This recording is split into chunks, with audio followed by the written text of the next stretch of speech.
Good evening, Yonkers. Freddy Vazquez. Suspicion Politics Unfiltered. Tonight, guest Anthony DiMaggio joins me. It's going to get real interesting, folks. Tune in.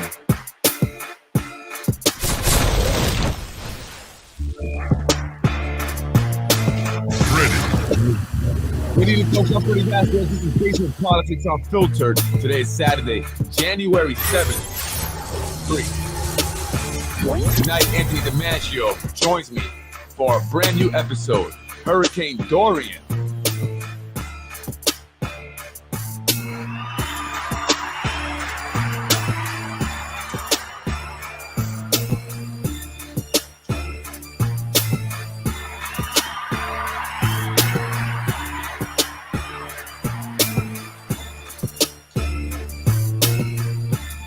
Gotta fix my collar. Good evening, folks. I'm Freddy Vazquez. Tonight, I got Anthony DiMaggio. Help me welcome him. Thank you. Thank you. You too. How you doing this evening? Sorry about yesterday. I had some stuff come up, and I had to kind of take care of that. But we're here tonight.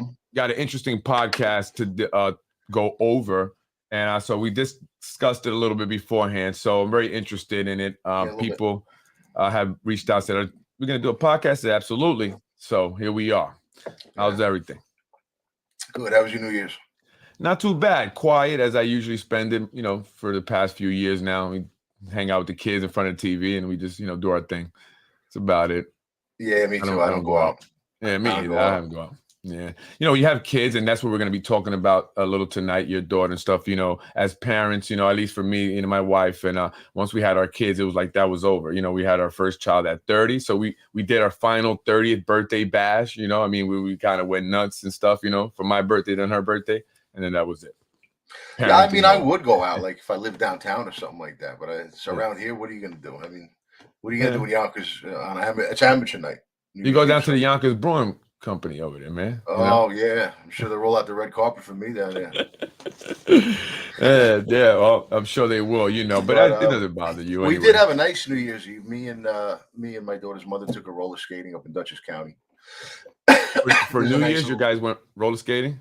Well, earlier in the day, it was my weekend with my daughter, and so her mother had texted me some event that was going on up at this roller skating rink up there. Some New Year's Eve event and balloons all over the place and whatnot. And I don't roller skate, but I said, all right, do something fun with her. And so we went. And when we got there, I texted her mother to let her know that we were there. And she said, all right, I'm coming. Wait for me there, So it was nice. I'm sure that was very nice for your daughter. To have, as kids, and I know because I grew up with in a single family home, my mom, it was always nice to see my dad come around, and for them to spend the day together, even though they weren't together, kind of had that feeling. So I'm sure that was, awesome for her. Especially at the youngest ages, because you want them to grow up knowing that their parents don't hate each other, Right. That's very important. Absolutely. It's super important when two parents decide to, go their separate ways, how they get along after. Really does impact the child. And, sometimes it's hard, though, to, really kind of consider that. And I imagine in your situation, it's very unique and that you're going through with the mother of your child. So, that was, a lot of work there to really make that relationship kind of, be cordial after, everything happened. Yeah, this is a unique kind of a chess game that I'm locked into here. I got an itch on my throat, so cough drops. No, and it seems like you guys have been working it out. And what's crazy is that you guys spent the the day, New Year's Day there, roller skating with your daughter. Like any other family would do, parents with their child. Yet you lost your job based on some of the things that were said in text messages between you and the mother of your child. Yeah. And tonight we're gonna get into the centerpiece of their case against me. And this was really the reason that Knucklehead Smith was reaching out in that email. And I say it as if I know it was him, because I do, even though we don't have proof. Right. But and you're referring to, just in case people don't know, you're referring to an email that I received from an anonymous person. And they were talking about you, and you believe it to be Knucklehead Smith, who is Smith with a double F. Smith. Yeah. Who's that? Who do you? That's the clown-faced creep. That's John Muller. Right.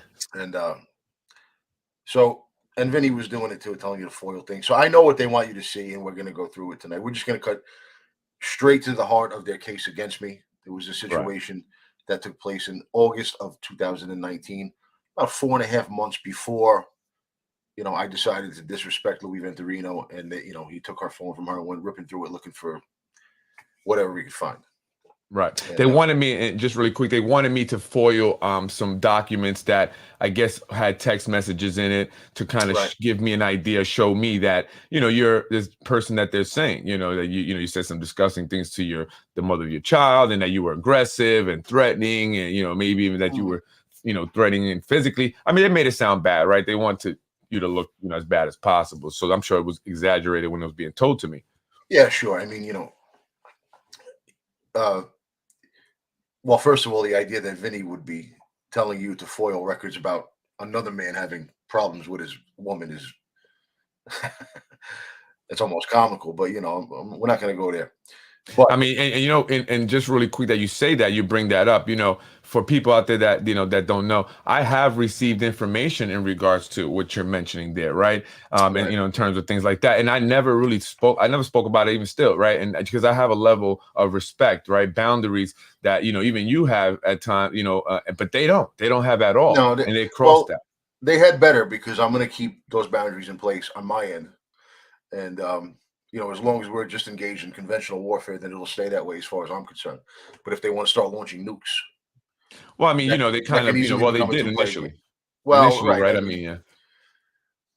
Vinny's not that bright. So I'm going to give him the opportunity to go back and talk with his superiors in the crime family and to get things straightened out, to get some better ideas in his head, because he doesn't want to start launching bombs like that. I mean, that's, like I said, that could very easily become a two-player game. So we'll just leave that alone. But I mean, well, you know them very well because you've known the family Sure. for many years, at least maybe Sure, almost right. 20 years now. Mm-hmm. Right. So what they want you to see, and we're just going to go, there's a lot of, over the years, there's been a lot of ugly text fighting, very, very rarely does it ever get to the point of threats, but it's, when they say that it's ugly, well, yeah, they're right about that, that's for sure. But what they don't tell you is that it's mutually ugly, Your mutual combatants, as they would say. Right. So what we're going to do tonight is we're going to, like I said, I'm going to keep a policy of not showing text messages between she and I. There's really no need. And I can't really show them, I can't really show how nasty I've been to her without doing myself the justice of showing how nasty she's been to me. And all that's going to do is start a war between us. So you don't want to show them text messages? Well, no, I'm not going to show like the routine ones. What we're going to do tonight is we're going to just cut straight to the worst one. Okay. This is really the centerpiece of their case against me. The completely fraudulent, easily proven to be fraudulent case against me. It's something that's mentioned in the ridiculous Quacks report from the IMA clinic several times. And we're going to go through that probably maybe in a couple of podcasts. So it's good to get out of the way and just talk about it now. So, oh, by the way, there's a new contestant on the Name That Spano Coward with the Fake Profile game. Who's that? There's a new one out there, Jack Klein. Oh, I haven't seen that one, but I've blocked a few new ones that they've tried to create recently. Yeah. The truth will come out in the wash. Didn't Vinny go out with his cousin? Yeah. Then you would think Vinny would be humble, right? And that's what I was saying. Vinny dated your cousin for many, many years, Yeah. and that's why you know the family well. You guys, you know a lot of things that maybe they wouldn't want you to say. I'm sure. Yeah. Well, I mean, it's we don't have to play that dirty. It's really not right. And that's what I'm saying. Like, we don't have to go there. Like, when I got the CPS calls, people have even said this, you should maybe fight fire with fire. And I said, I just can't do that. It's not my thing. Right. And I could have, based on, information I've received from several individuals saying there's, issues going on in the home there, drug stuff and all that. And I could have said, hey, CPS, this is that. And they would have went there and they would have had the same issue. But that's just not my style. Yeah. And it's not mine either. And we should never lose sight of what we're really fighting over here. I'm trying to get to John Mueller. They're putting themselves between me and John Mueller to protect him, because his reputation will have a direct impact on their political brand. Right. You know what I mean? So this is about John Mueller. This is not about me and Vinny trying to go back and forth, even though it's kind of sort of turned into that a little bit. and me and the other Spanos. But Well, that's because he's gonna, not of how it course he's started. gonna get involved. I mean, that's kind of Oh, sure. part of his role, right? Anyone Hmm. speaking out against, whatever decisions they've made or anything they're doing, he's like almost in charge of making sure that that stops. Yeah, he's the muscle. Him and Tony. Right. You know. Um, but so we're gonna obfuscate tonight. That's a word I really like. I've learned to use a lot in the last few years. Obfuscate, where it basically means you're gonna muddy the waters about something. So what they want to do is they want you to know about this, so that they can convince you that, oh no, that doctor's report was real. Right. This guy's messed up. We didn't put the fix in. All that stuff the doctor said, he said on his own, and it was real. And I guess they would take as a consolation prize. What they would take is if we made everybody, the audience or whatever, just hate me so much and think I was so terrible that they wouldn't care that I got scammed on, and that the city Right. does this routinely to people that they don't like. Yeah, absolutely. So they want to villainize me, in other words. Yeah. And I know, I mean, I'm experiencing that. They're trying to villainize me. So Yeah. I believe you 1000%. So we'll help them out a little bit. What we'll talk about tonight is this Hurricane Dorian situation from August of 2019. And let me give you a little background. Hurricane Dorian, for people who don't watch a whole lot of news, I do. Hurricane Dorian was the first major, extremely powerful and destructive Category 5 hurricane of the 2019 Atlantic hurricane season. Right. Well, that's for later. Because that's at a certain point in the story, we'll pull that up. And tonight's podcast is really the first that I'm kind of unprepared for, because I'm not practiced at talking about this situation with people too often, because it's about my kid and it's very personal, and it did require me to really be somewhat of a savage in my role as my kid's protector. And so I don't like to really talk about it, because I just don't care about people's opinions about it, because I'm very arrogant about it. I'm unapologetic, about what I said. And so I did have to do a lot of preparation. I went back through the text messages from that week, and just reading them, I was starting to get like, Emotional. feeling the way that I was feeling that week, which was one of the worst weeks of my life. And the shrinks, the real shrinks, they call that an anchor. So in other words, I have emotions anchored in those text messages, probably for the rest of my life. If and when I read them, I'll start to feel that way. I feel emotional. I mean, it's a traumatic experience. I mean, so in trauma stays. Well, I mean, it was over quickly, thank God, because if it had gone on for a few more days, I might have had a nervous breakdown. But we'll talk about it. Let me give you a little bit of background about exactly what Hurricane Dorian was. 70,000 people displaced from their homes in the Bahamas. Record-setting winds, the highest winds on record for any Atlantic hurricane, 185 miles an hour. 75 people dead in the Bahamas. 9 people dead in the mainland United States. 250 people still missing all over the place. Wow. So it was a big storm. I mean, $5 billion in damage.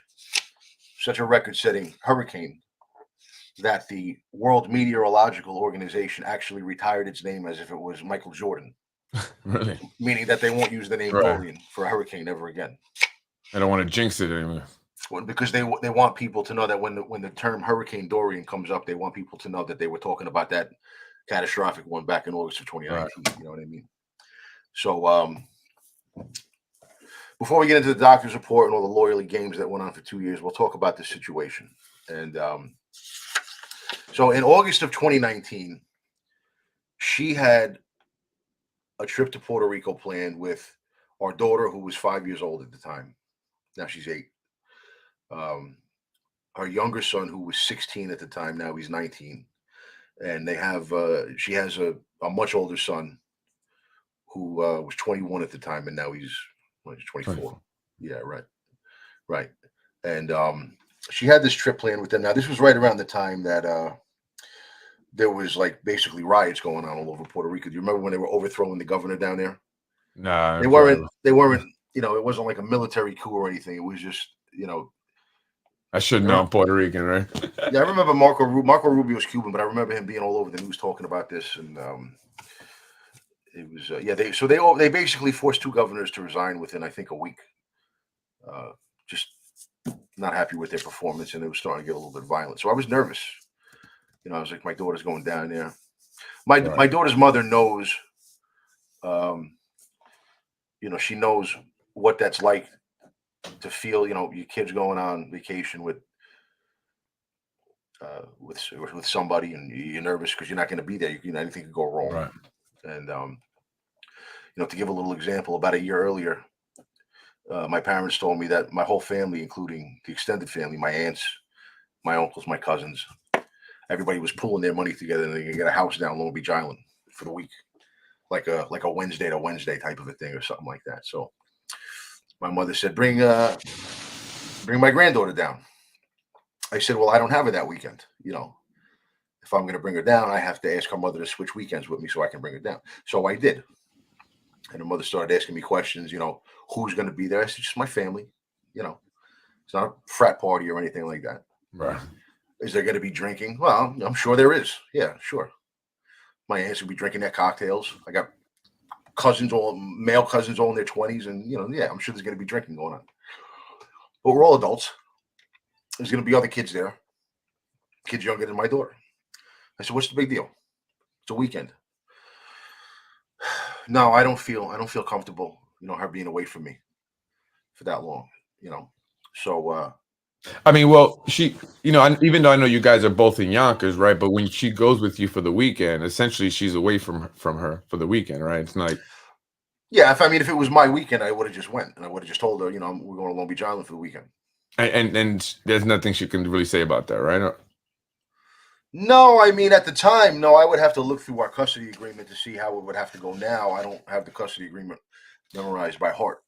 So why do you think she was giving you kind of a hard time about this particular weekend? Because she was a concerned parent, which I totally understand. So I didn't really give her any shit about it. So it was true concerns. Okay. I thought it was silly. I told we're all adults. This is not a college party. This is not, no keg stands. We're not renting a midget to throw around the pool like on the giant target board. Yeah. Yeah, right. And I said, yeah, there will be some drinking, but it will be controlled, and it'll be just that's it.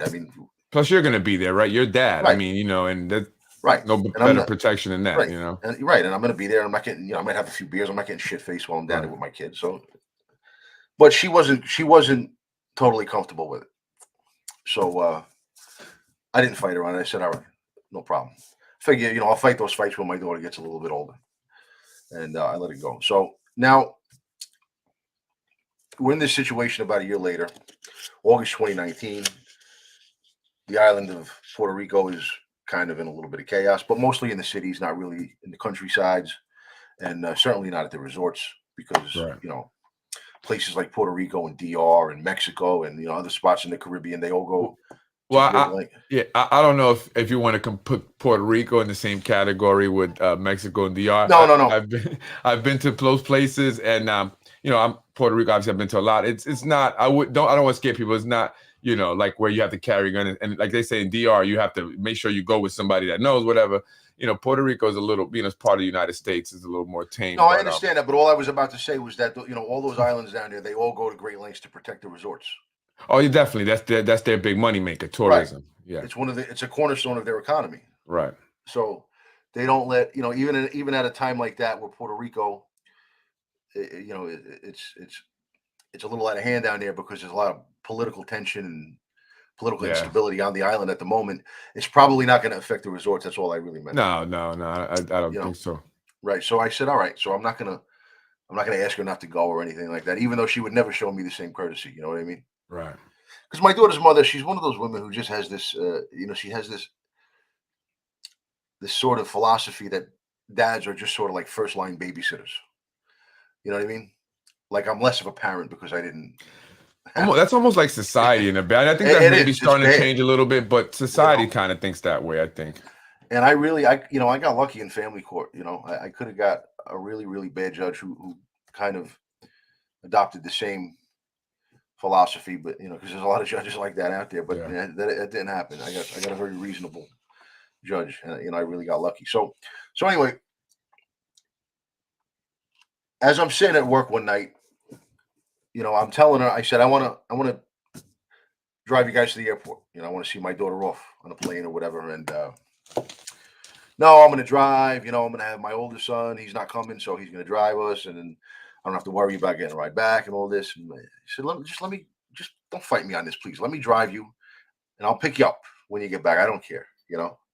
Okay, fine. So she tells me it's me and our daughter and my 16-year-old. I said, yeah, all right, no problem.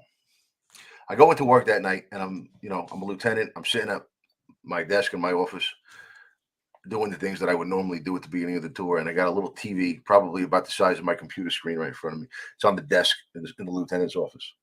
And I'm watching the news. And I hear, while I'm doing things on the computer, I hear the guy say that there is a growing tropical storm named Dorian on its way to Puerto Rico. Is going to be a hurricane by the time it hits there. It was supposed to hit on a Wednesday. She was going to be landing there the Monday before. So I turned, and I looked at the screen, and I started to get nervous. I said, this is not happening. I'm imagining this. And so I got on my phone, or I got on the internet on the computer, and I started reading from various news sources that this was real. This was about to happen. And in about 3 seconds, I was ready to vomit. And now you might say, why? Yeah. Right. And what it comes down to is, all this math that I had done in my head in a very short amount of time. What I know about her, what I know about hurricanes that a lot of people don't, because like I said, I watch the news a lot. If I'm not watching the news, I'm watching the History Channel or A&E or Discovery or American Heroes Channel, like I think I'm watching right now. And so I'm not a big fiction buff. I don't really care about. Like occasionally I catch a show. Game of Thrones is really good. Right. And, yeah, I'm like that too. I don't really even watch TV actually. And but 90% of what I watch on TV is nonfiction, real world stuff. My daughter's mother watches zero news, absolutely none. She likes The Walking Dead and Real Housewives. Yeah, you got ahead of me again, bro. the Desperate Housewives of whatever city, and yeah. And then my wife catches that too. I'm like, what is that about? And so what I know, and unfortunately, a lot of other people don't even know about, people think in New York, it's a hurricane. Okay. So they think like the worst is going to be is like Sandy, where you have some really bad storms and some higher than normal winds and a couple of trees come down. And oh, well, Sandy was pretty bad actually, in certain areas in Queens, Bell Harbor, right. The Rockaways got hit pretty bad. I mean the insurance probably Staten Island, business, so, right. Sure. Yeah, Staten I was Island out there pretty hard. But even even what those people went through, that's nothing compared to what these islands go through during the Atlantic hurricane season when one of these major category 5 storms pops up. I mean, I watch the news. We can't even imagine here. It's really the wrath of God. I mean, look at Hurricane Katrina. You see how bad that was. Right. So, this was, so I know the news is saying it's going to be, a category 1 hurricane by the time it hits Puerto Rico. But you know what the problem is with category 1 hurricanes? Is they tend to turn into category 2 hurricanes, and 2s turn into 3s, and so on until you have a situation like Hurricane Maria in Puerto Rico, where to this day there are still 3,700 people missing. Missing. They're not missing. We know where they are. Yeah, and you have to understand the infrastructure also of like Puerto Rico and those places. I mean, in certain areas, some people literally live in these little huts and stuff. Where any kind of wind can knock it over. I've lived in in both a tornado alley, and we would hear the sirens and stuff. And I've lived in I spent time in Florida with hurricanes, so I know all about hurricane season. I actually was there during Hurricane Floyd. It was pretty bad. But so it is dangerous. But I think the biggest thing would be maybe traveling, right? I would think for you, my concern would have been her. Would she be able to get back on time, or would she be stuck there, until it passed? Because that's usually the biggest problem with stuff when you're traveling. Well, again, you're really rolling the dice. You don't know what's going to happen. I mean, it could stay a little nothing storm and be absolutely nothing. And that happens, it goes from a 1 to then it goes back to a tropical storm. It could just miss the island entirely and not affect the island. But it had you nervous. But you were at work and you were very concerned, right? So what'd you do? Did you call her up? I mean, well, look, it's just go into a little bit more detail. It can grow. It can stall right over the island. Like it can be a Cat 1 hits the island, stops right over it, grows into a Cat 5. It happens all the time. Right. You know what I mean? And you're talking about floods that submerge whole towns, entire airports. I mean, But landslides. those are rare instances though, because I mean, just having lived in somewhere where you have a lot of hurricanes. I mean, we would get it all the time, and it would but you do have your major ones: Katrina, Hurricane Andrew. Right. So pretty you're damn really far. rolling the dice, and this is what people who were living. I was watching the news, and people who lived in Puerto Rico were booking flights the fuck out of there. Sure. And people who had trips were canceling them all over the United States to get frequent flyer miles and doing whatever they can. Because the obvious thing when you have a Caribbean vacation lined up, and then the news saying that a hurricane is barreling right towards the island, I think the obvious thing is to just postpone the damn trip. Right. But a lot of times too, people try to plan there, especially if they're going like on a cruise. They try to avoid hurricane season, because you never know. Right. Well, yeah, we'll touch more upon that idea towards the end of the podcast when we see how this all finally ended. But so the next thing that I'm doing the math about is just my history of knowing her, and knowing what I know about her, I have approximately 0% chance of convincing her to not go on this trip. She, like I said, she doesn't watch the news. She has this very, very strong cultural allegiance to the island of Puerto Rico. And at one point down the line, we do. Yeah. And at one point down the line, this was after all of this at work, and they're trying to destroy my career, and they're using all this stuff against me. And she and I had a conversation out in front of my house, my parents' house, and she actually said to me, "Aunt, I already had the damn trip booked and paid for." And no insurance on it, no trip insurance. I said, "Yeah," and she's looking at me like as if I'm supposed to care, as if that's supposed to move me at all. And then she says something that I'll never forget until the day I die. Like it's this allegiance, this go down with the ship sort of attitude. That's just Puerto Rico, so we go. And if we get caught in a hurricane, then that's just Puerto Rico. Right. Well, that's kind of what I was saying. For some people, it's not, as big of a deal because they've gone, lived in Puerto Rico or maybe even in Florida, and they've experienced this a lot, right? So, yeah. But I get it. You still have a valid concern. So it's like yeah. But when you look at a hurricane like Maria, where 4,000 people died, you just, as a parent, especially one that's not going to be there. Well, somebody agrees with you. As a parent of 4, I cannot fathom the fear and concern of one of my smack in the middle of Category 5 hurricane in the Caribbean. I would do anything to stop that from happening. Joe Biden? Joe Biden. I don't know. Well, Larry, he agrees with you. He understands what you're saying. Well, so she made it quite clear pretty quickly that, I texted her. I said, look, I'm watching the news here, and there's this storm coming. It's going to be a hurricane by the time it hits the island.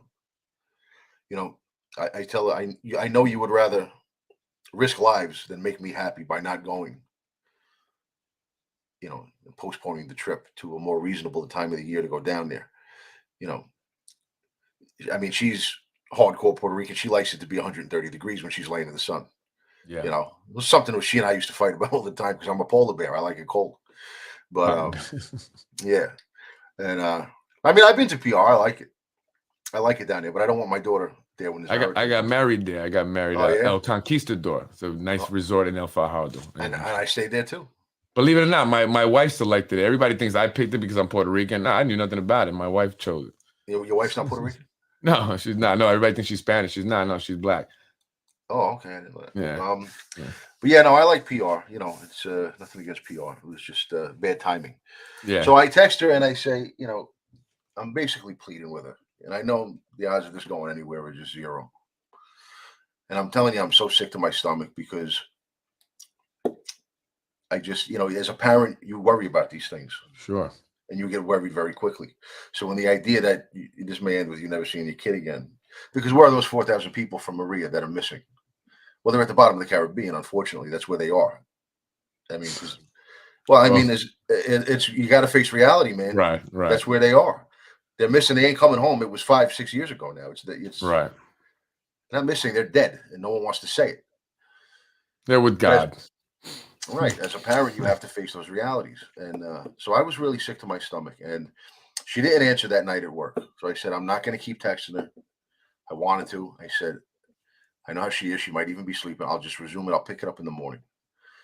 So I worked my tour. And by the morning, I'm still watching all this stuff on the news. People are canceling flights, canceling trips.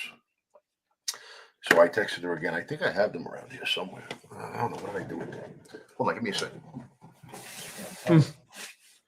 Yeah, as a parent, especially when you're a new parent, and when I had my first daughter, she's my first child. You really are concerned about a lot of things, and I think when you get to your second child, there was a commercial even like this. You're kind of like a little bit more relaxed and about things, but you're definitely especially with your first child. At least I know we were very overly protective about stuff. So I definitely understand what you're saying. So I mean, 2020 is hindsight, but when Right. when you're in the days before, you have no idea what's going to happen. So you're really desperate. At least I was. And Stop this. you have a lot going on at this point also, with everything too as well. So, your daughter and the whole thing that's going on with your daughter's mother and stuff, that's Yeah, also I mean, look, we were actually getting along pretty well at the time. Our relationship was getting better. But sometimes life throws you a curveball. And me, I'm that's life. extremely protective, extremely, to the point of being an outright savage. Yeah, I mean, I know I've gotten that, and I'm sure some people watching now have gotten that as well. So she texts me. What was supposed to happen was the day before they left, I was supposed to go over to her house and spend time with my daughter. Right. And just play with her, and because I wasn't going to see her for about a week, except maybe on the cell phone, but FaceTime or whatever. But mom said, all right, you come over and play with her and do whatever you got to do. So when I started texting her the next morning, basically begging her not to go on this trip, just to postpone it, the text I got back was basically, fuck yourself. Yeah. It was, And I would imagine that the more you even kind of wanted her not to go and cancel it, the more she was now adamant and determined to just keep going, because like, screw you, Yeah, it's more than just screw you. I mean, she's a hardcore feminist. She has that attitude where, God forbid I gave this guy what he wanted just one time. All of a sudden it would be 1950 again, and we'd all be back in the kitchen, barefoot and pregnant. My wife is the same way. She's just, like, I've had to learn, and I'm Puerto Rican, so I've seen my grandparents really, because they raised me a lot. So that was how it was, very old school. My grandmother had breakfast, lunch, and dinner. My wife, forget it. You better get that shit yourself. Mission impossible, man. And I love that woman. So now I'm on top of being sick to my stomach. I'm starting to get pissed off. So I tell her, she says, don't come over here. You can come over here tomorrow. This is what the text she sent back to me. You can come here. You can take her out if you want. Don't you dare come over here trying to make me and my son or whatever nervous about our trip. I said, make you nervous. So you're not already nervous. Like I said, she doesn't watch the news. She just doesn't watch the coverage of these things. And I do. So why would she be nervous? But at the very least, she knew about the hurricane, right? But she wasn't even nervous about the possibility of being stuck on the island. No, she's the kind who will bury her head in the sand, because, like I said, she just has that attitude of, well, it's Puerto Rico, and I'm Puerto Rican, and your daughter's half Puerto Rican. So if we're going to meet our fate on that island during a hurricane, then so be it. And she actually said that to me. Really? Yeah. She said it to me right in front of my house, and I said to her, and I took a second. I said, have you lost your entire fucking mind? What's wrong with you? Right. You make great money, even if you lost a few dollars on the flights. What's the big deal? You can go anytime you want. As a matter of fact, I heard she just got her button down there. She got her button. She's a maid woman in the Spano crime family now. I heard she was down there about a month and a half ago, 2 months ago. Right, and this was during the elections, actually in November. They go down to Puerto Rico a lot, and you did mention this. She joined them on that trip. They did that with Somos too.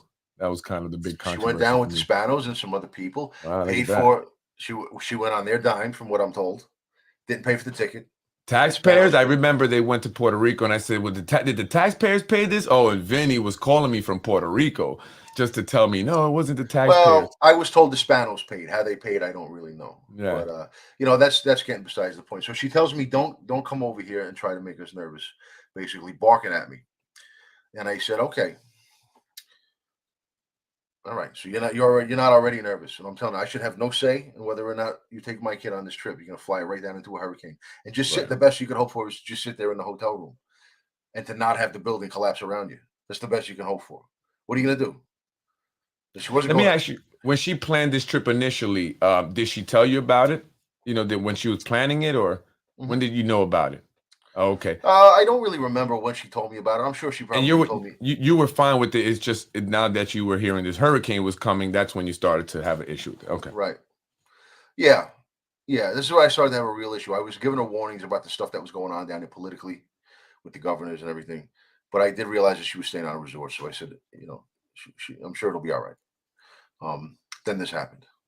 And my stomach is in knots. Because I'm Papa Bear, right? I mean, Right. my daughter you're talking about. So she wasn't having it. And knowing what I know about her, my history, my success rate of trying to convince her to do things or to not do things, hovering right around 0 for years. I just got right to the point. I said, okay, here's how we're going to do this because now my emotions are boiling over. Go ahead, show the text.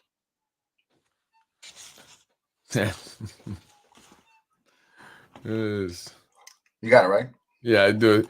It's funny. I just had it up, and then now it's. I think as I moved something, I got it right here though. I'm just laughing, just thinking about the text. Actually, yeah, sure, yeah. You're laughing. I'm just because I read it prior to oh, here we go. We talked about it, so I know what it says. I just think it's interesting. Here we go.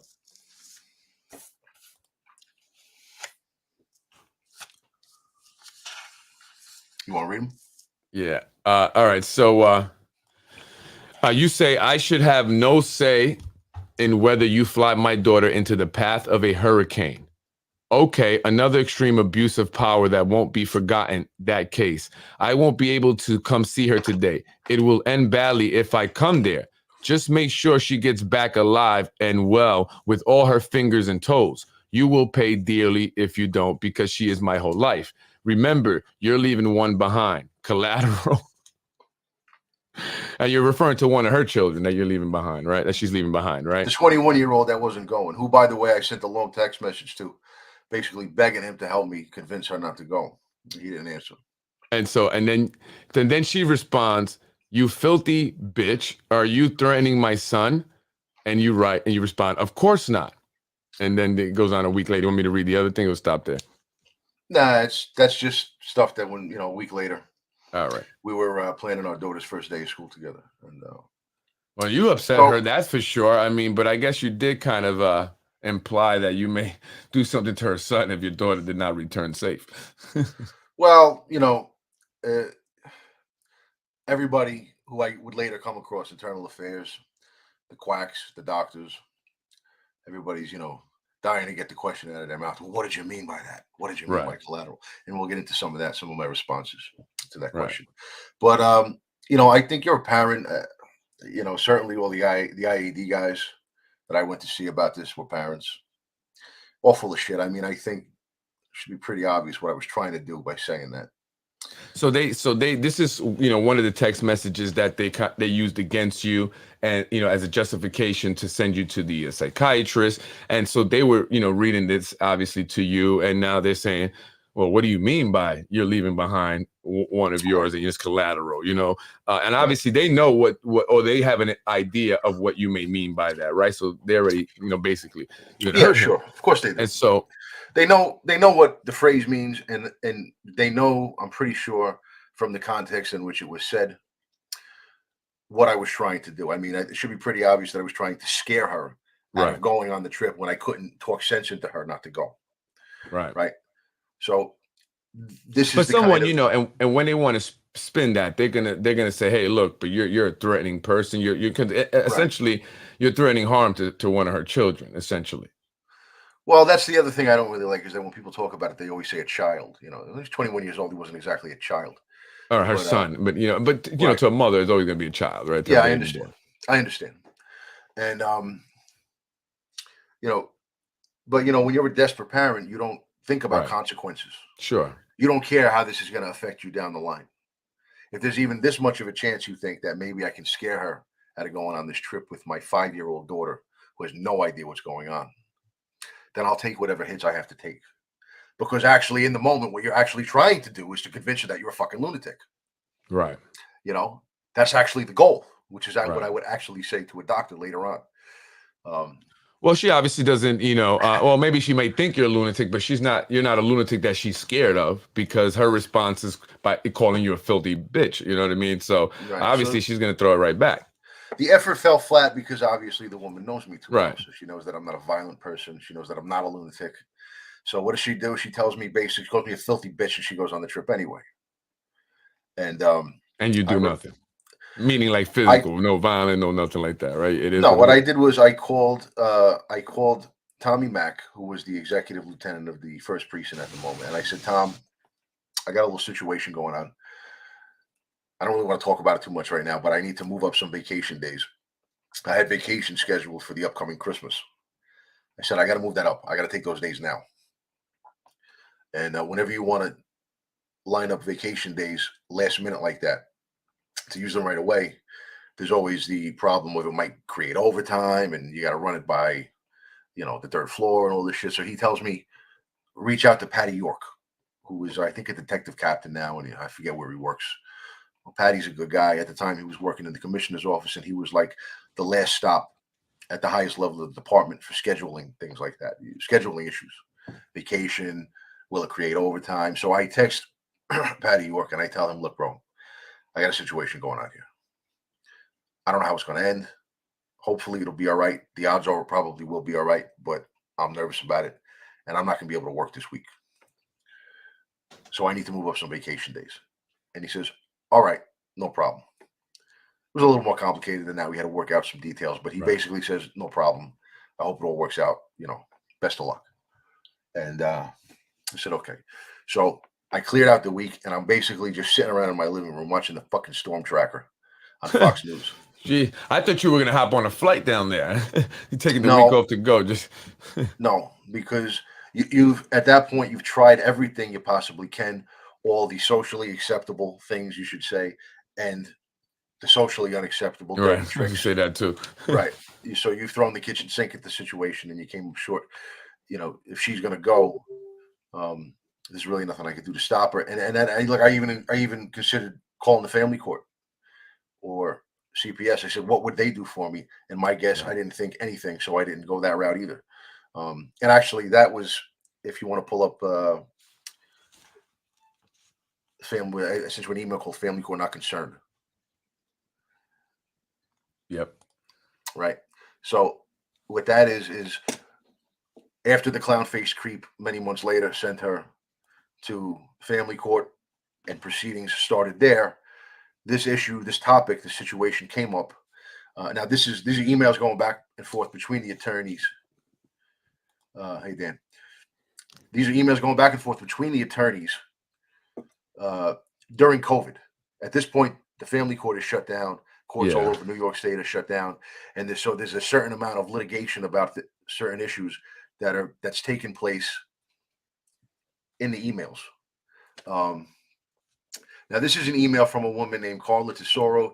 She's, I think, a lawyer who works under the family court judge in Dutchess County that's handling our case. And my attorney is basically trying to get some ideas from the court about these situations with my daughter's mother and the way that she just goes on vacations sort of arbitrarily, sometimes recklessly. Yeah, so there was no agreement in place when it comes to leaving the country. I mean, I know Puerto Rico is part of the United States, but you're still leaving the mainland, right? Right, so, you're leaving the mainland, right? So no, there was no agreements of any sort in place. We always worked with each other and got along and made it work. And we would fight like the Dickens all the time, sometimes ferociously, but then life would just sort of carry on as usual afterwards, like it did this past weekend up at the roller skating rink. Right. But would you recommend, maybe somebody's watching now, would you recommend that, based on what you experienced, having, kind of an agreement for things like that in place? Listen, you're really rolling the dice when you decide to commence a family court proceeding, because everything that will happen is entirely dependent on the judge that you get. And you can't go pick the judge. You know what I mean? You can't pick the judge. I got very lucky. And that could lead to a bunch of other stuff, right? Larry I would have made real threats to the mother of my children to stop her taking the loves of my life into a devastating force of nature. This guy made an implied threat. Yeah.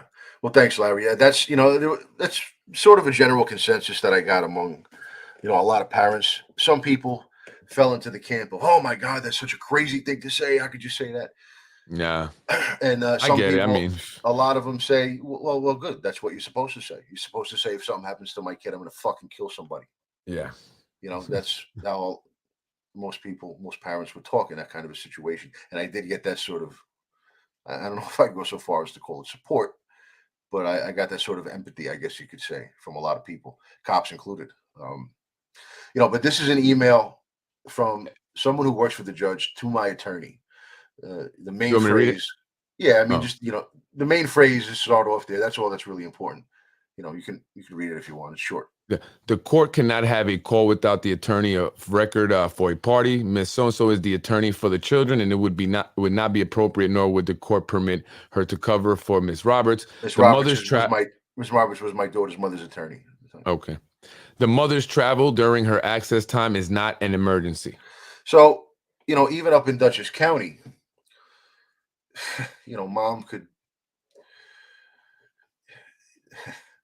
The courts tend to give mom a lot more leeway with what they do with the kid than they give dad. Yeah.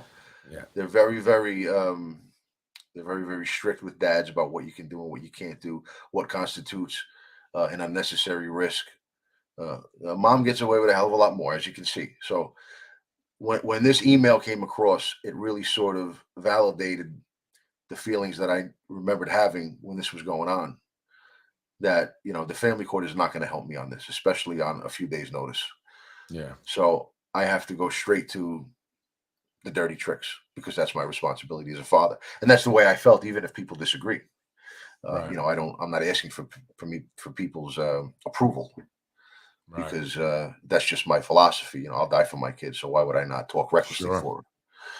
And that that's what people don't understand really quick, with stuff like that. And I've seen people go through this, and even me, when you're dealing with like CPS, when I have false reports. And I even said this when I was doing a live when I had CPS at my business.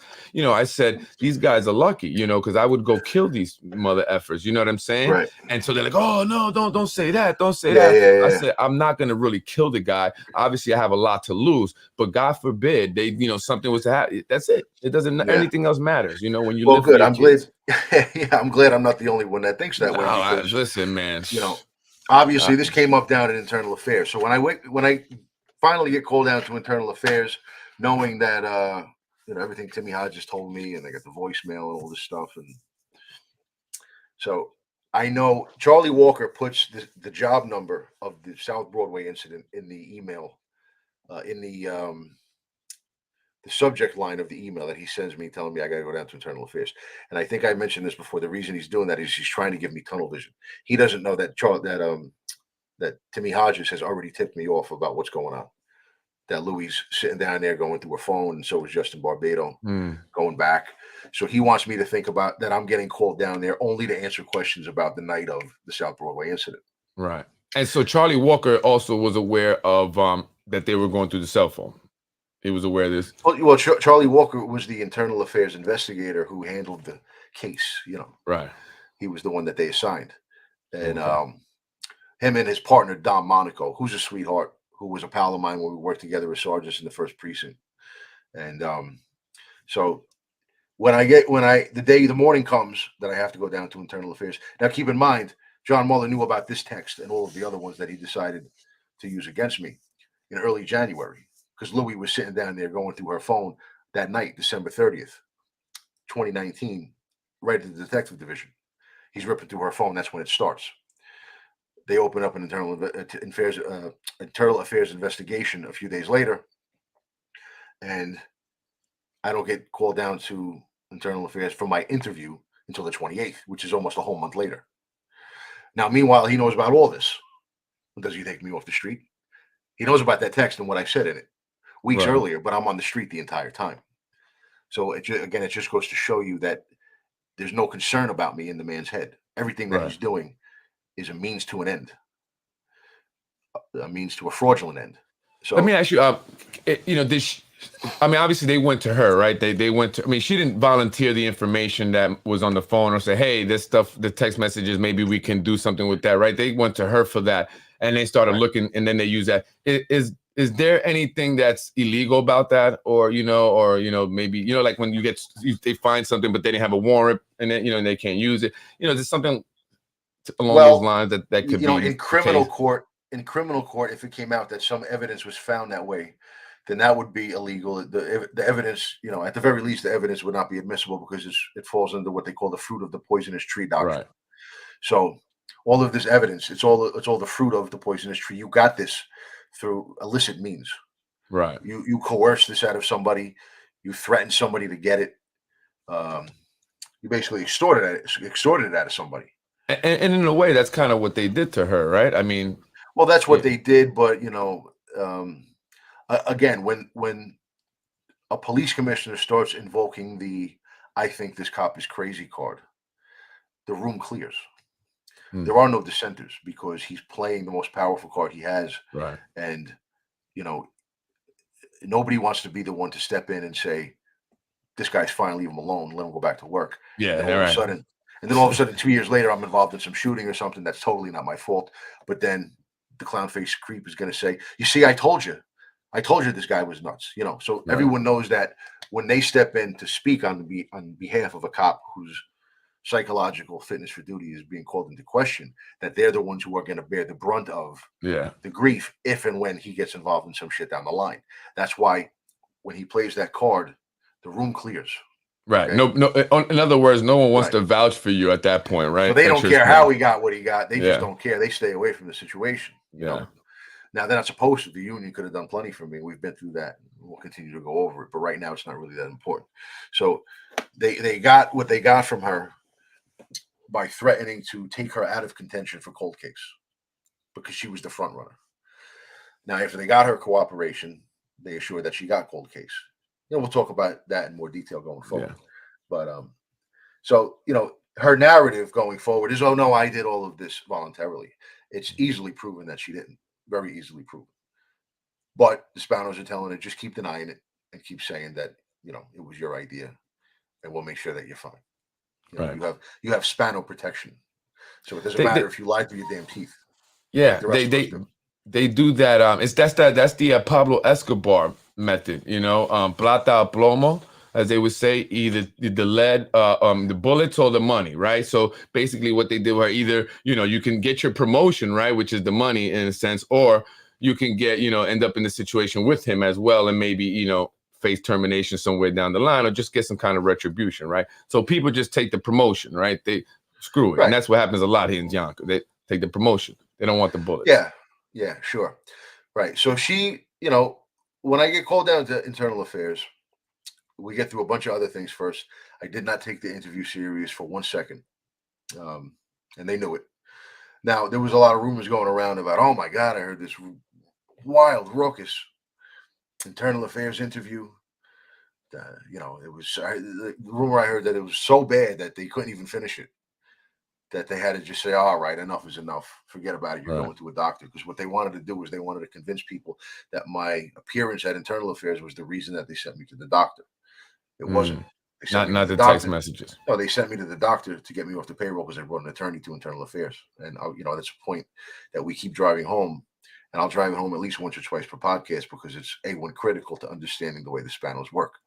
Um, so, but what did happen was, I was giving answers that made it quite clear that I didn't care about any of this, that I wasn't afraid of them, that I knew exactly what was going on. For example, when they asked me, "Why didn't you answer the phone for Louis?" I said, "Fuck that guy. He's a piece of shit." That was the kind Right. of answer that I would give because it's the truth. Right. But how You does know, that make you crazy? I mean, that doesn't make you crazy. That doesn't make you, no, get sent no, to a not at shrink. all. So when this question comes up, Charlie was sitting in the chair directly opposite me, and Dom Monaco was sitting next to him.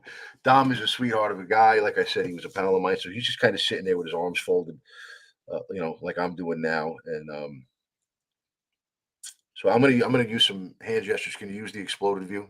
Yeah. I'll Yeah. do this for you. Right. You can see your whole hands there. Go Okay. ahead. Yeah. Right. So Dom is sitting like this. You know, he's got his arms like this on the desk, and Barbados was at the end of the table, and you know, they're asking me all these questions. I'm not taking any of them seriously, and then they get to this question. Charlie says, unrelated to the South Broadway incident, and he starts going through these other text messages from, you know, months and years past, and he gets to this one, and he says, in August of 2019 or whatever, you said, and he reads the text message verbatim, and then he goes, what did you mean by collateral? And I'm looking at these three asshats, you know, Charlie and Dom and Barbado, and I'm thinking to myself, you know, because Charlie he's doing his damnedest to make this like a real thing, like as if it's not just another John Mueller workplace retaliation mission, and he's, you know, he's trying his best to legitimize it. But I'm thinking to myself, you know, all three of these guys are fathers. Um, you know, Dom, I know all about his family. He's Joe Monaco's younger brother, Chief Monaco, who was Louis' boss, his chief at the time, and got a beautiful family. Justin Barbados a family man. He's got kids. Charlie's got kids all over the place with all different women, and from what I hear, he's not exactly the father of the year to any of them. Wow. But you know, so when I get asked this question by Charlie, there's no dancing around the comment. It's written in plain English.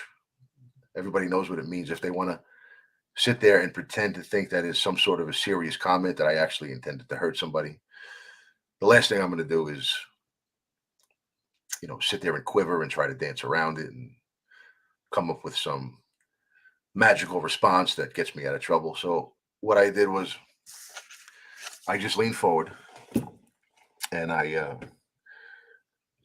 reached over with my fingers and I pulled the recording device that was on the table and I pulled it over closer to me. And I told Charlie, I said, I just want to make sure that my response comes through clear on the recording. And he says, yeah, that's okay.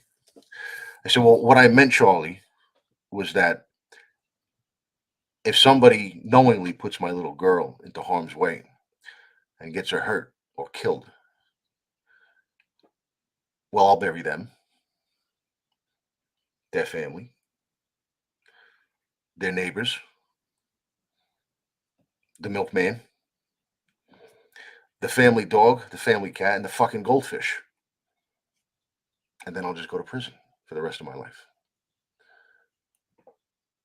That clear it up a little bit? I'm sitting there. Charlie's like, Barbado has this look on his face like he's just like, this guy's a dick. You know, he can clearly see that I'm not taking any of this seriously, that I'm being a wise ass. Dom is sitting between the two of them with his head down, and he's got this shit-eating grin on his face. Because it's a joke and all of them know it. So,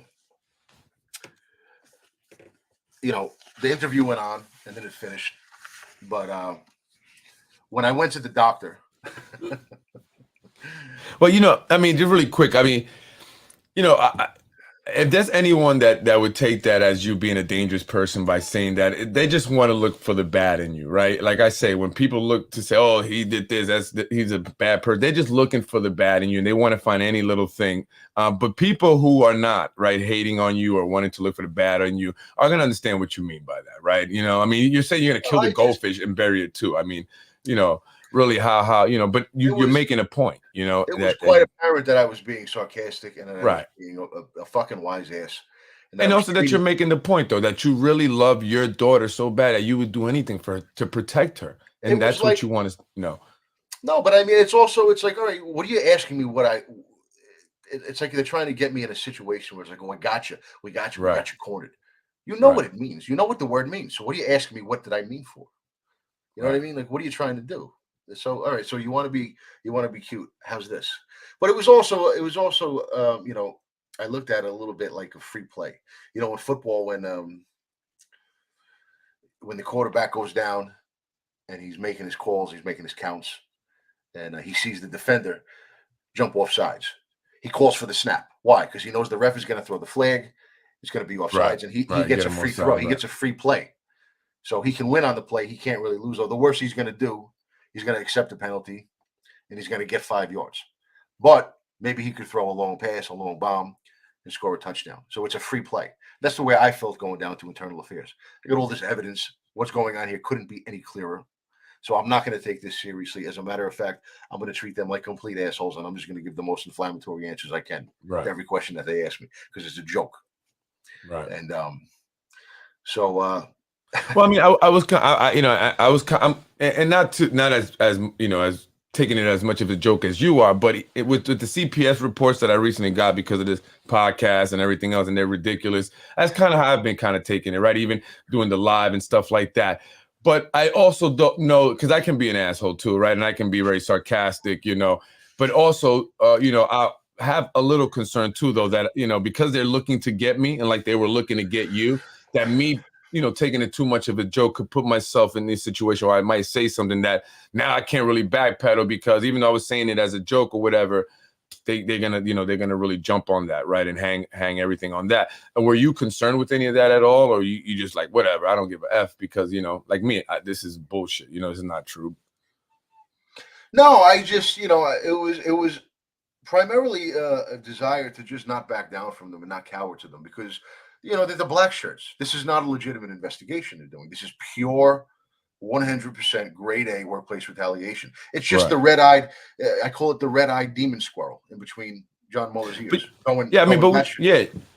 it's just a BS, investigation. Right. They're just looking to, but even then, maybe going there and saying certain things may, kind of make it more difficult for you, at least, right? And now you have to dig yourself from a deeper hole just because you went in there, being an asshole, right? That's so to speak. I mean, maybe slightly, but it was. I still don't feel that way. I still don't feel it affected anything, because, again, like I told you, internal affairs is really just not that serious. It's they take marching orders from the third floor. Mueller's going to do whatever he's going to do, regardless of anything that I say during the internal affairs interview. Now, what they did do was, hours later when I was home, and I get a call from Barbado.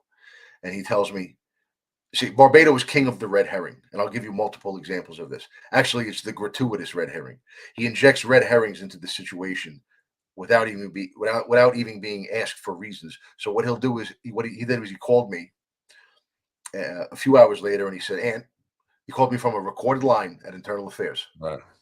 Okay. So everything that I'm telling you, he said right now, it's all on a recording down there somewhere. January 28th, 2020. Probably about 5 or 6 at night.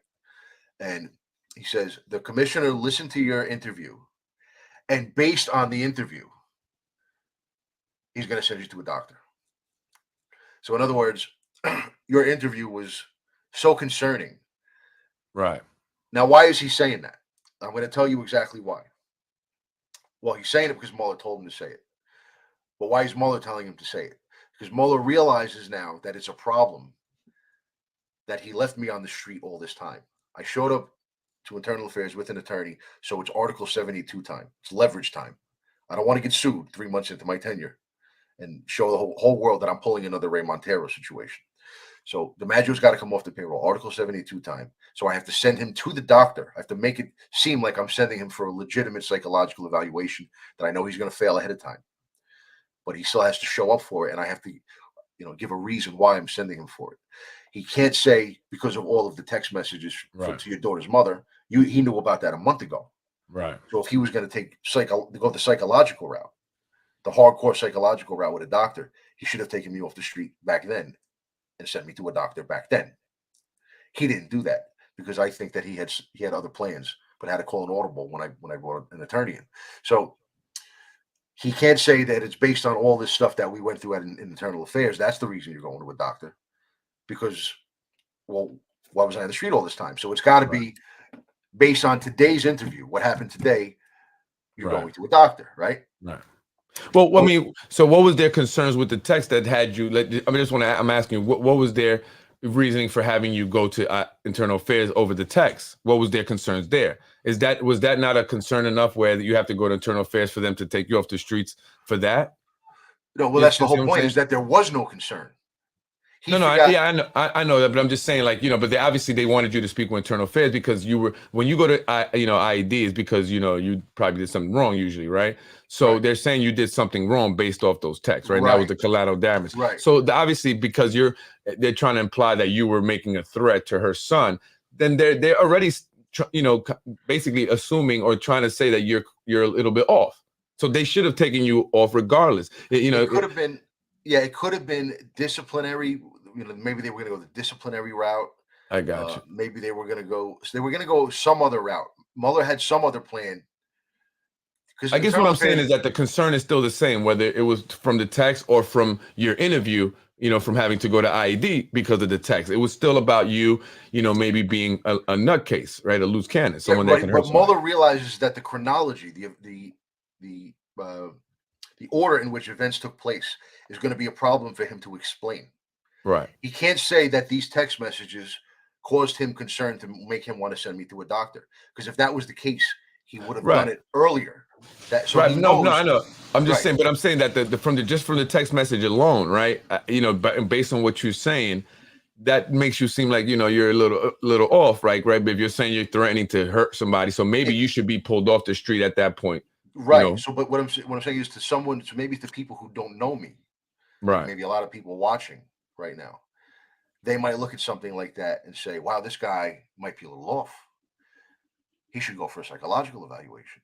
But to Right. someone like John Mueller and all the Louis Venturino and I Justin got you. Barbado and all these people who do know me, Right. Right. I they know got that you. I that's got just you. me talking shit, trying to get Right. her to not go on this trip.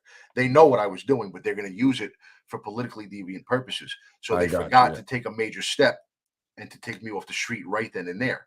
Right. Because now a month later, I've been on the street all this time, and now you're going to express concern just because I walked into internal affairs with an attorney. Right. So now it can't be based on all of this other stuff. It has to be based on your performance in the internal affairs interview today. Right. So All those basically, they answers can you say, gave. well, this didn't concern us, but we wanted to talk to him about it because, this is, they both work for the department and stuff. But then based on the interview, that guy's nuts. We got to send him to Yeah, the right. doctor. That's what they're You trying know to what I'm saying? say. Yeah. But there's only one little problem. Okay. If the interview itself was the reason for all the concern, then you decided you had to send me to a shrink. How come you didn't send the interview to the shrink? Right. They didn't send him a recording of it. They could have even made a written transcript and sent that to him. They didn't do that either. The quack they sent me to up at IMA knew nothing about the interview. So Barbado calls me on the phone to tell me that the interview and all the answers that I gave were the cause for concern that led the Right. commissioner. I know we know what it is. He's got to get me off the payroll. But Right. he's got to come up with a legitimate sounding reason. He can't just say, I have to get you off the payroll with a fixed doctor's evaluation because you hired an attorney. He can't say that. He has to give me a real reason, a real sounding reason. Oh, it's because of the concern that was raised by your wild internal affairs interview. And that was the reason that they went around in my absence and embellished the story behind my internal affairs interview to other cops. So what did they tell us, the psychiatrist, since they didn't send him the interview? What was he there to evaluate? Nothing. Basically. It's not an evaluation. It's a fix. It's a fraud. So he didn't need anything basically because he already knew what he was going to do. Exactly. He's going to come in there, give you some generic bullshit questions, right? And then create this report that just sounds horrible. Yeah. So when we go through he'll let Mueller and them put it together and sell it. Absolutely. So he asks me basically the same questions that they asked me down there. A lot of them, some of them, didn't talk about all the emails that I sent out. I tried to. I even tried to talk to him about some of the things that were raised down in internal affairs, and he wouldn't let me try to sort of guide the conversation in any way, shape, or form. Well, he didn't want to hear anything, or that could have, caused him to have to think differently than what they wanted him to think, right? And so he wanted that plausible deniability, right? And that's why they didn't send him a recording of the interview or a written transcript of the interview, because the interview itself is chock full of me saying things that incriminate people in the department, that reflect poorly upon other people within the department. So he wants to be able to deny having ever heard that, should he ever have to testify at some sort of a hearing or trial down the road. So he didn't want to hear he didn't want to hear the message either. Right. So exactly. So the phones have to stay face down and turned off on the desk. Right. So they tell me and everybody else in the department that DiMaggio's interview was wild, and it was the soul. And even she said this to me. You know, you effed up. You gave this crazy interview, so that's why you got sent for a doctor.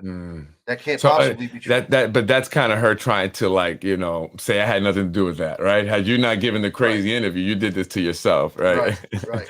Sounds like that organization has high-ranking officers who don't know anything about the ability to lead. How they didn't stand up to the top guy, Nuck Smith, speaks to their character as decent humans. That's Two right. F's, Larry. There's nothing wrong with what he did. I'm sure the mother is a great parent as well. Seems like the difference between the two of them got in the way of making the best choice in the matter. Right. Among other things, I'm sure. Thanks, bro. Yeah. If you're a man. But you're getting support, man. That's definitely one thing. A lot of people are supporting you. And it's like with me, a lot of people are supporting me. The only ones that are still against us, right? It's those that have an issue, have a reason to want to be against us, right? They have their own vendetta. Yeah, so when the first quack up at IMA asked me about this, I just said I got no interest out.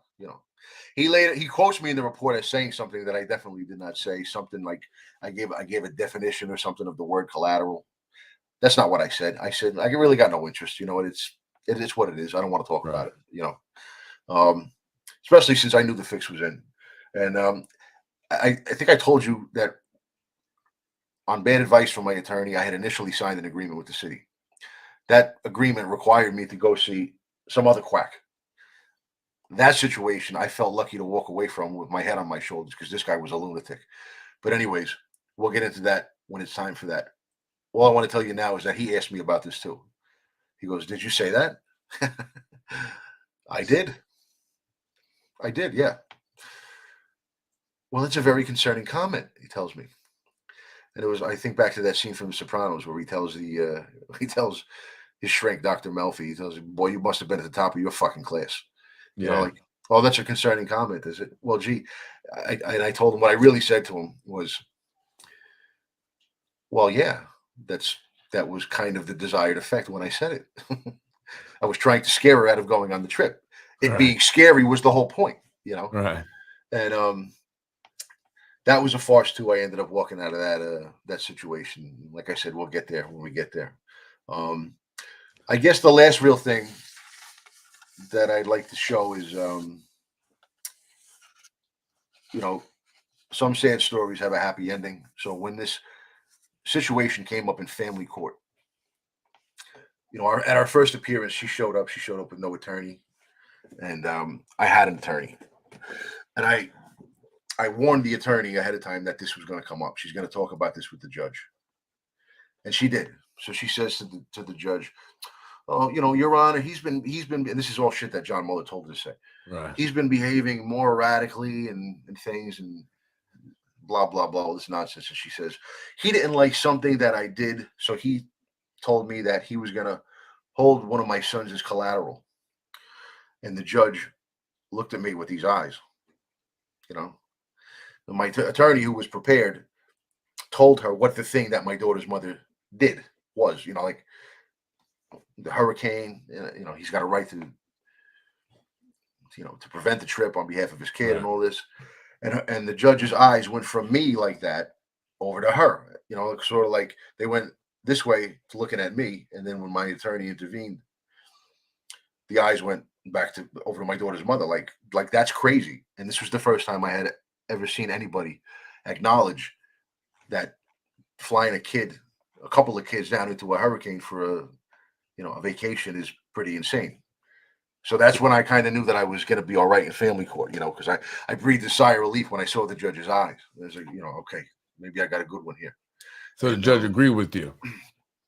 Well, she seemed to. She didn't really comment because there was a lot of conversation going back and forth, but her eyes told a pretty clear story.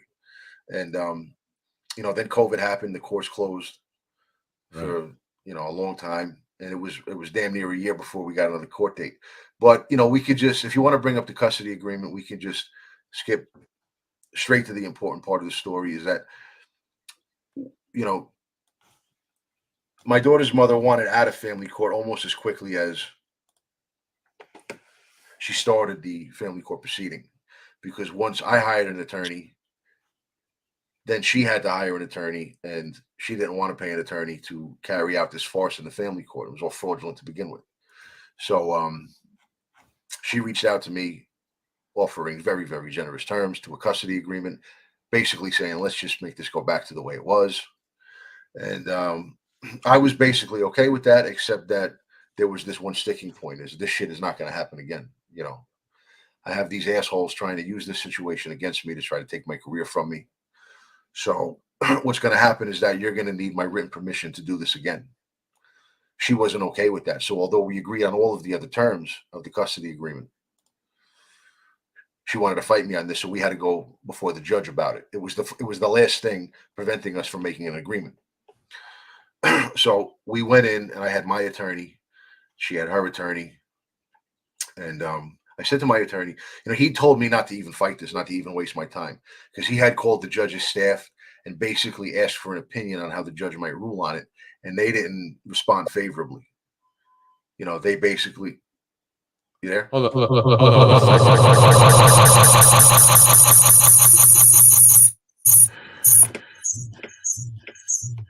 All right. No, that hurt my ears. I had a feedback there.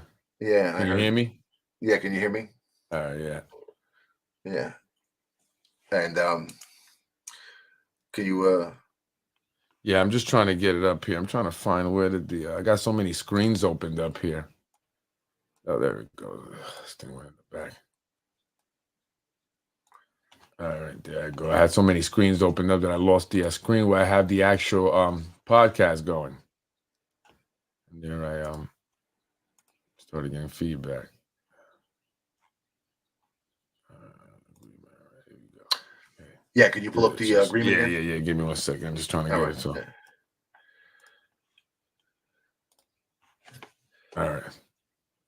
Yeah, so if you go back down to that number 14, we went in, and my attorney had already advised me not to even fight this.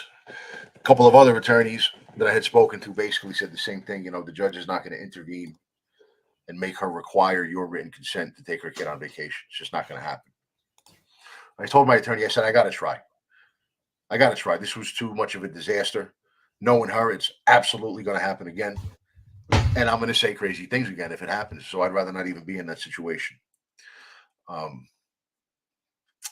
So be proactive, And this is why I was asking you about an agreement, like before if you had this, because that would kind of save you guys from, No, we didn't at the time that this Hurricane Dorian situation transpired, but we do now. Right. So this number 14 was added in after I insisted that my attorney schedule this little, battle. What you do is you go before the judge, and both sides tell them, look, we're close to an agreement, but we can't agree on this one issue. So we want to have it out before we want to have it out, and get your way in. This is basically what you tell the judge. So before going in, I told my attorney, I said, I know all my thoughts, everything that I would like to say. So if you want to let me talk, I think I got this. I think I can handle it. Now, attorneys don't like to do that, obviously. They don't like to let their clients talk. But at that point, my attorney, he was the same one that I was using in the case against the city. He and I knew each other well by that point. He knew I was no idiot. And, I told him, I said, I'm seasoned in court. I've testified in court a lot of times. So you got nothing to worry about. So he said, fine. So we went in, and my attorney and her attorney basically told the judge, each of our clients would like to speak about this. And I went first. So I spoke to the judge, and I basically said to her a lot of the same things that I said on the podcast here tonight. What hurricanes are, how destructive they are, people die in them. I explained a little bit about the specifics of this situation, which she was already aware of because it had come up before at an earlier proceeding. And,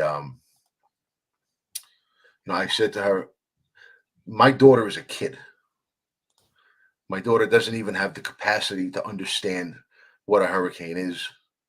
She has no capacity to understand that that's a trip that she should not be getting dragged on. If I, as her father, can't intervene on her behalf and prevent it, then who's going to do that for her? Right. And, well, let's just put it this way. When I was done talking, Mom didn't even want to talk. She had nothing to say because she was looking at the way the judge was reacting. And ultimately, Mom consulted with her attorney real quick, and that was the end of that. The judge threw her weight behind this. Neither party shall travel with the child to Puerto Rico or other destination in the Caribbean during the months of August, September, and October, which are the peak months of hurricane season, without the express prior written consent of the other party. Okay? So in other words, I win. And how'd you feel about that? I was so relieved you can't even imagine. I'm sure. I'm Because sure. after everything that I had to go through with this. You're welcome. Telling me to enlarge it. That's why I did that. Yeah, I mean, that is a win for you. And especially with everything you've been going through, where you've been feeling like you've been losing mostly, right? And now you get a win. And so for people who may not know this, August, September, October, that's hurricane season in the Caribbean, or if you lived in Florida, it's hurricane season. And so the judge gave you that. She said, you got to get, because again, I guess it's a time of the year that, dangers, occur, right? I guess with the weather and stuff. So you want to be able to speak about that specifically before she goes off into harm's way, potentially. Well, I mean, it was just the judge was sensible. Thank God. Thank Right. God, because some people are not as lucky. They get bad judges. I didn't get one, and she was very, very sensible, and I really got lucky. And, so it's just that simple now. Now, if Mom wants to go down to that part of the world during one of these months, that's right, Kel. Thank you. Thanks for watching. And this is why I asked you, when I said was there an agreement in place beforehand, and I think I mentioned this when we talked offline, that this would be good for people, a good information podcast for people who may be going through, a custody stuff with their whatever. And so always having an agreement, and I do this in business, even with people that I know for a long time, I say, all right, let's have an agreement, let's write it down. And sometimes very, not all the time, but sometimes they'll look at me like, why do we need that? We've known each other for so long, whatever. Because if anything, there's any misunderstandings or we don't, whatever, we can always refer to the agreement that we both signed, and that will clear everything up. And so anyone going through this custody stuff, which is not easy, let alone having to go through it with the stuff that you also, had to deal with the job, it's always good to have a custody agreement that will save some headache and time in court and money, right? Because you have to hire an attorney and all that to go deal with this every time in court, right? So, that will save a lot of that stuff. So always having an agreement, Yeah, I mean, put it this way. If I had any idea, if I had known how great it was going to turn out for me, I would have done it myself years earlier. So thanks, John. Thanks for forcing her to go to family court, because she came out worse than she went in. Well, listen, man, sometimes, you have to look for the reasons why you may be going through something, right? And so that's, why I've gone through some things and I'm like, cool, I got a smile on my face because I believe God is putting me this, through this for a reason. And maybe that's why you've gone through it, even though it's not something you want to go through, right? You don't want to lose their job, have, what you had happen with your daughter, and stuff like that. Who wants to go through that? But, there's probably a real big reason why you're doing this, and that, down the line, you will see it, right? As hindsight is 2020, and you'll look back like, wow, even though that was a tough time, and it was hard for me, where I'm at today and the changes that happened, it's like, that's what it had to be. And that's what I believe, so you're here for a reason. I'm here I got 2 CPS cases now, right? I'm here it's for a reason. So yeah, but they're fraudulent, and I'm sure they're fraudulent. What happened to you was fraudulent too, So, but that's what I'm saying. It's happening to us because it's for a reason. I believe that. I truly believe that. I believe God doesn't put us through anything, unless He wants us to go through it for a reason, and it will make us stronger and better in the end. And I see that happening for you. I'm not no psychic, but I see that. So, the fraudulence of the entire situation with me is really going to shine through when we start going through the emails back and forth between the attorneys, which I have hundreds of them. And you're going to see just how desperately the city is trying to leverage the failing doctor's report to get a non-disclosure agreement signed. And my attorney said to me, well, it's not really a non-disclosure agreement. I said, well, it's basically a non-disclosure agreement. They're trying to avoid backlash. They're trying to avoid getting the comeuppance that they know is coming in a courtroom. So, and I was thinking we might get into the report starting next week, but I think that in order to really understand the reason that Mueller felt enough desperation to even arrange for the fraudulent doctor visit in the first place, we really got to understand the Montero case. So I think I'll reach out to you offline, Yeah. and maybe I think we've been saying that we're going to do that. So if you're up for it, Yeah, let's do next, that. I think that'd be interesting. podcast. It's good for people to, because a lot of people don't know about that, and I've Right. just learned about that in speaking with you. So Right. I think that'd be a good thing to go through, and people find that very interesting. Yeah, I'll get the green light from Ray. I'm sure he'll give it no problem, and I'll reach out to him, and maybe that's what we'll do next week. And what Anthony's referring to, if you don't know, is Officer Ray Montero sued the city, won, and in that lawsuit, it describes, John Mueller, right? It basically states everything that that you've said about him. It shows that the city knew who he was, knew who this individual was prior to placing him as a commissioner, appointing him as commissioner of the police department. Yet they still did that, but that's probably why it was short-lived, right? It was about 3 years, maybe. So. Yeah, definitely go with that. I think people find that very interesting as well, and maybe shocking. I don't know. Nothing surprises us. Very thuggish and mafia-like behavior. You're going to see. Yeah, but I think if people have been following this podcast, at least the Anthony DiMaggio podcast, I think they've gotten that by now. They've gotten that very well by now. I mean, they've learned about the other ranking system, right? The secret ranking system where it's not about lieutenants and captains, it's about dons and capos. Yeah, absolutely. We got to get that. Capos. We got to get that snippet of that voicemail on a soundbite, bro, because that's going to be have a lot of fun with that, man. Remind me when we talk. Just remind me to do that. I'll definitely get that. It doesn't take long. Just got to hook up my phone, but definitely remind me to do that, and I'll definitely have it for the next podcast. Well, Anthony, is there anything else you want to say before we get up out of here? No, I mean, just thanks for bearing with me. It's an emotional topic. I mean, usually I have fun on these podcasts, but tonight really wasn't all that much fun, for obvious reasons, I think. More fun next week. We'll get back to the fun stuff. Yeah. And just because it's not, as you say, fun, it doesn't mean that it's not important, that it's not informative. And it's not, something that I think people need to hear it. I think people need to hear it, and also shows a different side of you. And, because, tough guys are soft too. We're sensitive too. We have feelings. Yeah, I don't really consider myself a tough guy, but. No, I'm just, but you don't take no shit, and I think you've made that very clear, Right. But, people like that, they like a tough guy. No, but, we love hard. That's what it is, right? You love your daughter so much. I love my daughter and my family so much that we will. You know what I mean? Anybody mess with that. Anyway, folks, that's Anthony DiMaggio. Thank you again for sharing your story. I appreciate it, Anthony. Thank you for coming on. Thanks, everyone, for watching. We appreciate it. Make sure you share the podcast. Let someone know. Anthony DiMaggio, former Yonkers police lieutenant, 15 years. And the only guy that scored a perfect on the lieutenant's test. Only guy. Is that true? To my knowledge. Listen. There we go. We're going to run with it. Unless someone else proves me wrong, the only guy that got a perfect score on the lieutenant's test, Anthony DiMaggio. Thank you for joining us, man. I appreciate it, everyone. Thank you, folks. And we'll see you next week, Anthony. And we'll talk offline. Yes, sir. Thank you. Take care, folks. I'm Freddy Vazquez. This is Basement Politics. Thank you for joining us. I hope you find those podcasts interesting. They are very interesting. And, again, we're going through his story because it's very important. We want people to see what's really happening here in the city of Yonkers. We really want people to understand truly what's happening here in the city of Yonkers. This man, a 15-year veteran, he was a lieutenant. He scored 100. I don't know if it's 100 or, some tests you get more, but he scored the perfect score in the lieutenant's test. He's had recommendation letters from John Mueller, the former police commissioner, where it said nothing but amazing things about him.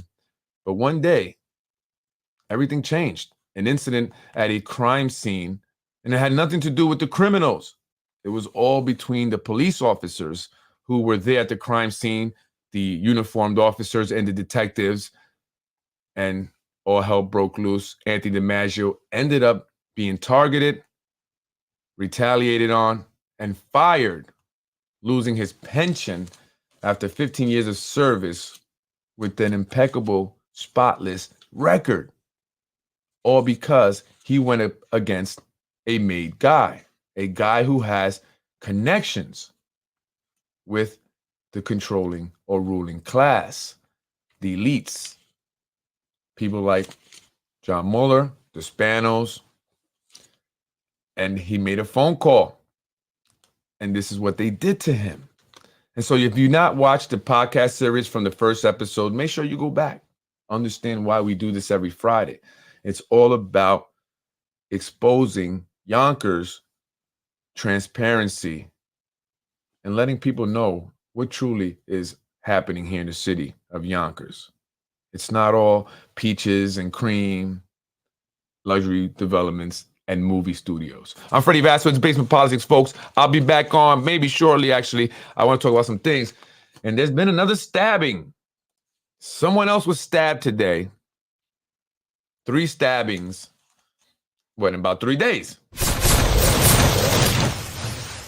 So tell me, is crime down?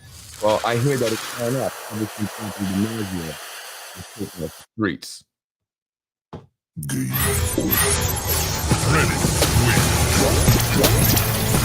I'm Freddy Vazquez. This is Basement Politics Unfiltered.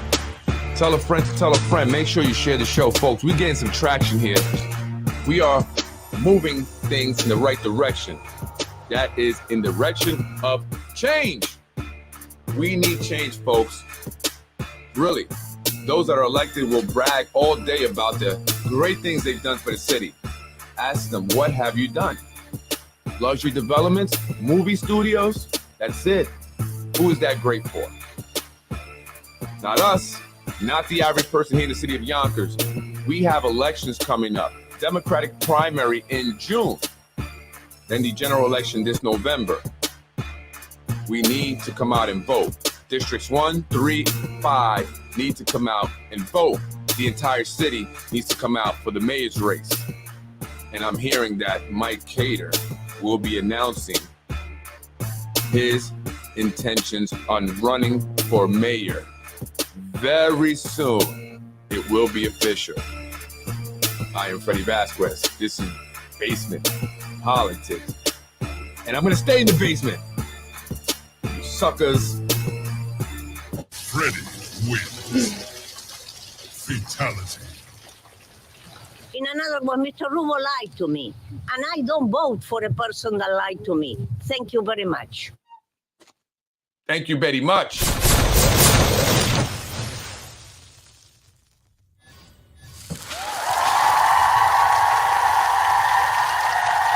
Are we? Let's make it happen, guys. Make me happy today. Let's get it You're poppin'. watching Basement Politics with my dad, Freddy Vazquez. I was raised in housing. I don't think you were. I want. Freddy wins. Fatality. But I am the bad guy. But I am the bad guy. But I am the bad guy. But I am the bad guy. I'm hoping that this is not true, Sandy. I'm hoping that this is not true, Sandy. I know you have a lot of women. I know you have a lot of women that work in your office. And I was also told that you favor some over others. I'm hoping that this is not true, Sandy. Please elaborate But I on am the that. bad guy. But I'm a councilwoman, so the capacity that I know you in, they may know you in a different capacity.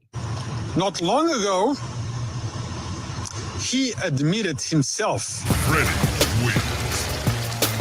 Fatality. Benefit him. Because he doesn't cover.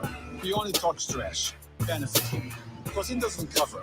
He only talks trash. Benefit him. Because he doesn't cover. He only talks trash. We are the real McCoy. Benefit him. Because he doesn't cover. He only talks trash. Così, que habla en español, mande unas estrellitas para nosotros. In another one, Mr. Rubo lied to me. I want to end this quick because I'm greedy and I want some butter chicken. In another one, Mr. Rubo lied to me. I want to end this quick because I'm greedy and I want some butter chicken. In another one, Mr. Rubo lied to me. And I don't vote for a person that lied to me. Thank you very much. I was raised in housing. I was raised in housing. I was raised in housing. I don't think you were. said, political games that are being played. You could have, we're gonna leave it where it is. Let's vote on this. Let's get it poppin'. Like I said, we're gonna leave it where it is. Let's vote on this. Let's get it poppin'. Like I said, we're gonna leave it where it is. Let's vote on this. Let's get it poppin'. Like I said, you know what is that sweet spot? Like I said, you know what is that sweet spot? Like I said, you know what is that sweet spot? Like I said. Thank you for watching Basement Politics with my husband, Freddy Vazquez. Freddy wins. Fatality.